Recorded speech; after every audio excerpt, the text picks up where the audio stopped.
Well, good morning, everyone. This is Rob, Travels with Dottie, and it's August 28th, 2023. And, excuse me, I'm currently staying at Heron Lake State Park in northern New Mexico in the mountains. And this morning I'm headed out first to Tierra, Amarilla, New Mexico. I'm going to stop by the post office there and take a look at that little town. And there's a big church. Looks like there's a memorial service going on there. And right around the corner here is one of these little tiny post offices. It's a very, very small town. In general, in the U.S., we continue to treat our different lives as if they really don't require any regulation. And I'll be right back out. So a very nice clerk in the post office named Lisa told me about how their general delivery works and a little bit about the town. So I'm going to check this out. There's lots of very old looking buildings, like Old West looking buildings. And some of them don't appear to be active, but some of them look like they're little active businesses going. It's just fascinating to see this kind of older architecture in small towns. I don't have much to say about it. I just wanted you to see what I was seeing, and hopefully you'll enjoy it. I noticed there's some older buildings that don't look so good, older homes, but then they're nice looking, well kept up homes. It looks like a really interesting, nice community to live in. And I would venture to guess there's no more than a couple hundred people that live here. After I drive around here a little bit, I'm going to head to the next biggest town, which is Chama, New Mexico, and that's about a 20-minute drive. And here we are, right, living in Chama. You see it's a little bit bigger, but definitely charming. A lot of older buildings, lots of interesting looking restaurants and small, very small hotels, small old architecture hotels. They all look very interesting. And there's the Chama train station. And I'm going to go in there in a minute. And when I come out, I'm going to tell you about what this train is all about, what the train station is. And it's a pretty interesting thing that is going to end up being its own video the end of next week. I'm guessing the video will be out about a week from today. So I parked, and here I am walking up to the Chama train station. Very old school looking. And it's definitely not the original station that was here in the 1880s, but they've done a good job with it. Here's the ticket agent. I'm going to come back to that, but I saw there was a gift shop down here, and I just wanted to stick my head in and show you what it looks like, in case you're interested in that kind of thing. And it's especially for people that will be visiting here after me. And here it is. Got a souvenir shop. And this is what it looks like in there.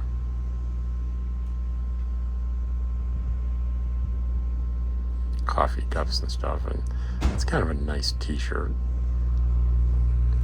And I'm gonna go into the ticket office and ask them what the deal here is. What's the deal with the train? People keep telling me this is you shouldn't miss this, you should do it, you should take the Chama train. So I'm wanting to find out what the heck the Chama train is and what it's all about. And here's the ticket agent.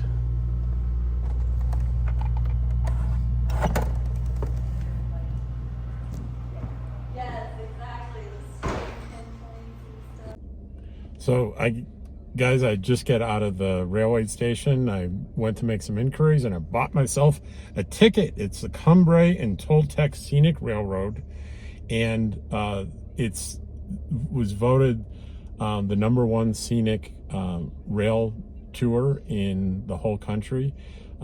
Deborah Dickinson and Frugal RV Gal said, you got to do it. You just have to do it. Spend the money, do it.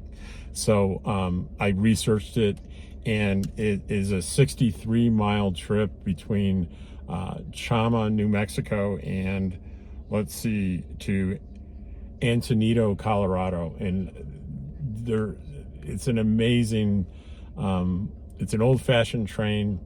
It was a route that was established in like 1880, and I understand the cars are beautiful. There's 3 levels. There's like economy, the middle, and the high, and I didn't do the high, didn't do the economy. I did the one in the middle, and I asked permission, can I do a video and post it on YouTube? And they said yes, absolutely. So I'll be doing the trip, and it takes all day from like 8:30 to 4:30 on Thursday, August 3rd. And I come here, and there's an hour-long bus ride from here to Antonito, Colorado, and then we take the train back from there to here. So I'm really super excited about this, and I'll definitely share it with everybody. I'm so excited. Too bad no dogs allowed. I asked, no dogs, so I'll have to leave Dottie, but rest assured Dottie will be in air conditioning the entire day, and so will George. They'll miss me, but I got to do this.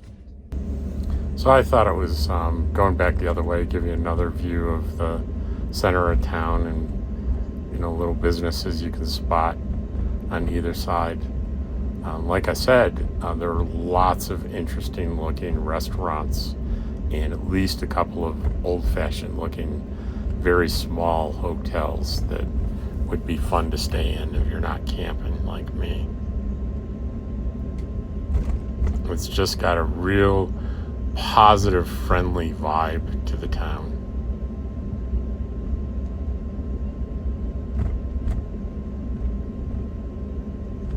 I even noticed an RV supply place that was open, so if you need RV supplies. And this is the Lowe's. Lowe's is kind of a regional grocery store, but in this location, they've teamed with Ace Hardware.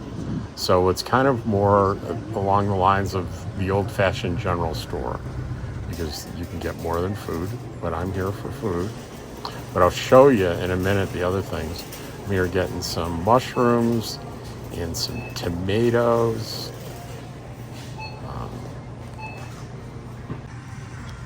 And here we are in sort of the sporting and hardware section. You can get an idea. There's a whole big fishing section. Camping, all sorts of things. So you look at all the stock that they have in here, and it's nice and neat and clean and fully stocked, both the hardware and camping side and sports side and the grocery side. It's kind of a one-stop shop in Chama.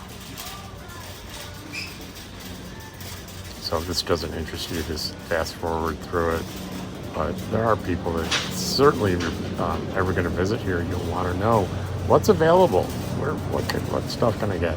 And I love all the tortillas that I bought in local markets in New Mexico are just so different from the typical like Mission national brand mass-produced tortillas. I like tortillas that are made in New Mexico are good. And I think I'm looking for some cheese, some shredded cheese, and lots of different kinds. And there I go.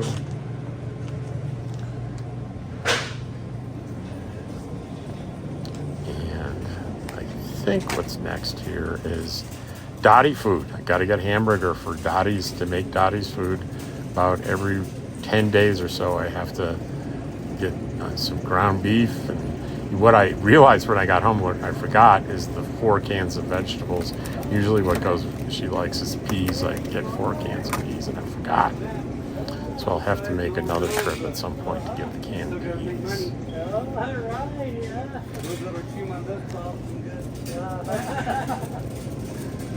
So that's all I need in the meat department. Yeah, I had to run to the dentist, man.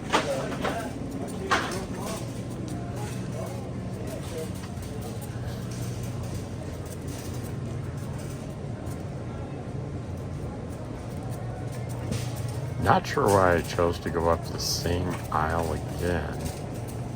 It's unfortunate because I should have been able to show you a different part of the store. Well, I guess I didn't go up this far. Oh, I know what it was. I wanted some half and half for my coffee. And I found some.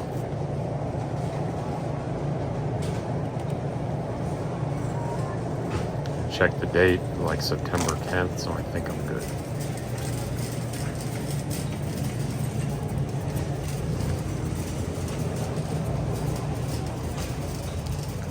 The baked sweets, which I hardly eat at all anymore, but that doesn't stop me from browsing and seeing what might be available. But not good for me. So I really need to tell you about an experience that I had in Chama, New Mexico today. I went there, and I mentioned before I got the reservation for the train. I went to the Lowe's. It's a Lowe's, it's a grocery store here, and got some supplies. And the other part of the mission was finding out if there's anywhere I could reliably get FedEx and UPS packages. And I went to a post office, and they're pretty strict. They said if there's not a post office tracking code, they're not going to take it from other carriers. I know that you can go into some post offices and they say yes, they'll do that, but you really can't count on it. Even if a clerk tells you it's okay, if somebody else is working, they may reject your package. It's a gamble. And the best thing is like a postal service, like a mail service private company that charges you sometimes by the package. It's usually around $5, but there's nothing anywhere near here. And when I Googled, I did everything, but then I went and I asked a local person, and they said yes, I believe, and they gave me, I'm not going to give you the name of the business, and I'll explain why, but it's a local business that has nothing to do with packages or mailing. And she said, I believe they do that.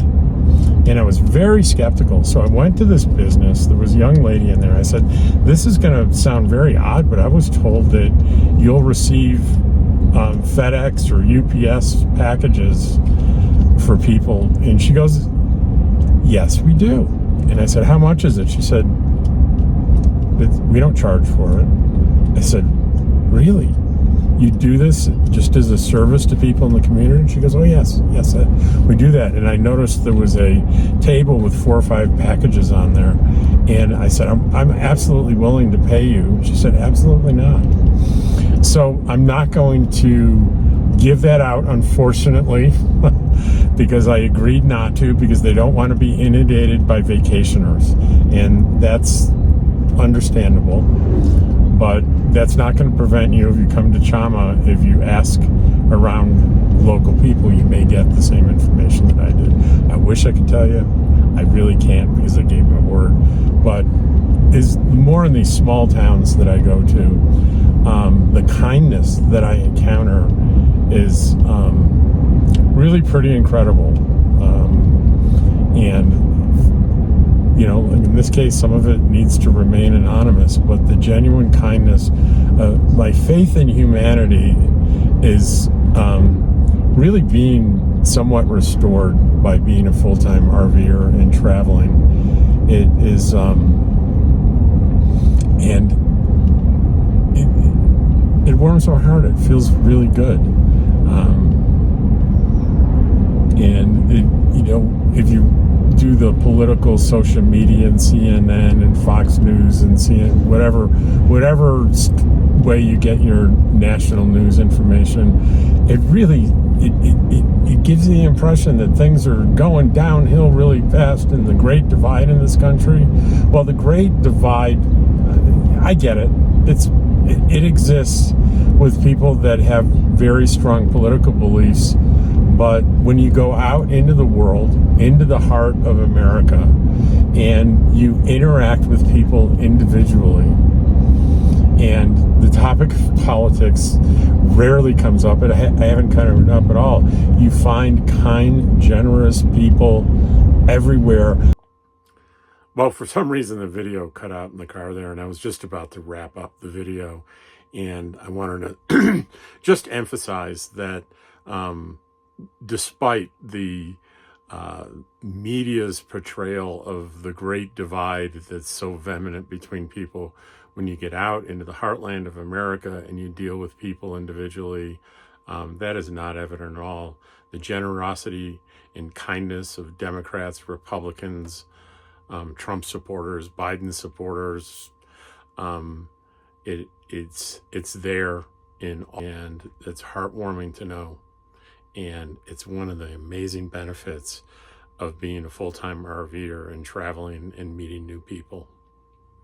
Thanks for watching this video. I'll see you on the next one.